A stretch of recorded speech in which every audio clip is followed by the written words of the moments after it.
Nous autres, les Québécois, qu'est-ce qu'on fait l'hiver? On sac notre camp dans le sud. Ou on regarde les autres sacrer leur camp dans le sud. C'est pas compliqué, on imite les oiseaux.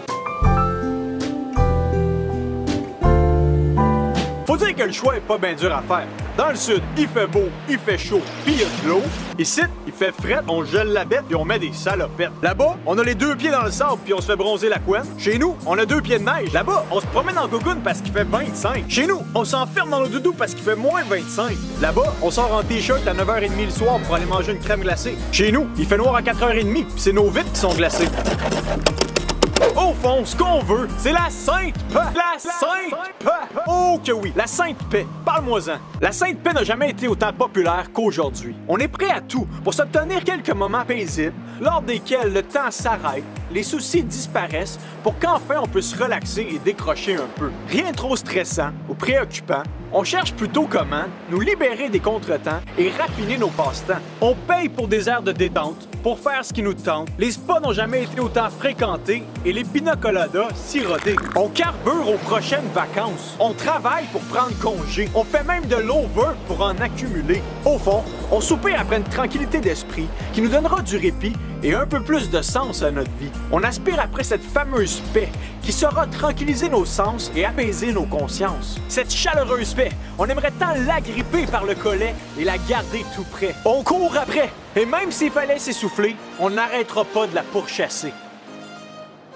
Ici, cette sainte paix ne dépendait pas ultimement du nombre de semaines de vacances que nous avons par année, ni de notre chiffrier bien gonflé qui nous permet d'aller se reposer dans les endroits les plus convoités. Mais si au contraire, la sainte paix naissait d'abord de l'intérieur et non de l'extérieur, si elle partait du dedans pour se déverser au dehors, bien qu'un minimum soit requis, la sainte paix est d'abord et avant tout un état d'esprit. Dans le sud comme au Québec, la sainte paix est bien plus que le concours des circonstances environnantes.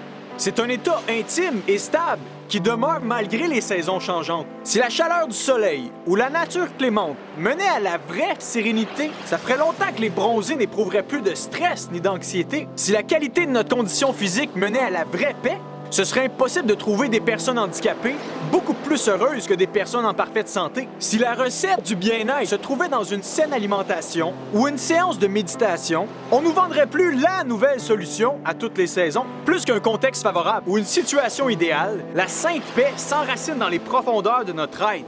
Elle n'est pas toujours en adéquation avec les conditions extérieures, mais elle est toujours un sentiment profond qui part du cœur. Et si la vraie paix part du cœur, qu'elle ne s'achète pas simplement, ni ne se fabrique humainement, c'est parce qu'elle nous provient fondamentalement du Dieu de paix. La sainte paix est vraiment sainte, parce qu'elle nous vient du Dieu qui veut faire la paix avec nous. Non pas qu'il s'est éloigné de nous, ou qu'il nous a boudés.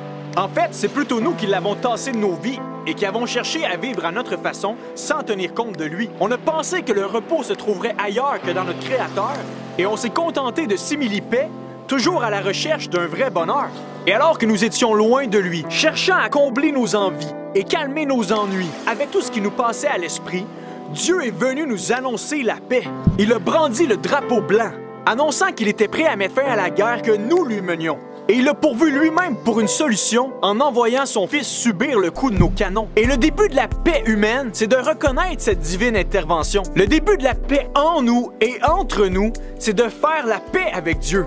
Et en répondant oui à cette divine réconciliation, on commence à marcher dans une paix, une qualité de paix qui dépasse notre entendement et notre intelligence. Le genre de paix qui nous fait traverser les pires épreuves de la vie avec le bonheur dans le cœur. Le genre de paix qui t'amène à te voir tel que tu es et te mène à devenir un artisan de paix. Le genre de paix qui chasse au loin nos peurs et nos inquiétudes pour faire place à une lueur de quiétude. Le genre de paix qui te suffit et te remplit à un point tel que les soucis ne sont plus des vrais soucis. Le genre de paix que même si tu voyais ton monde s'écrouler autour de toi, tu saurais que Dieu est avec toi et ce serait la source de ta joie. Le genre de paix que même s'il te restait quelques heures à vivre et tu étais sur ton lit de mort, tu aurais une confiance inébranlable dans le Dieu qui a vaincu la mort. Le genre de paix que seulement le roi de paix peut nous donner.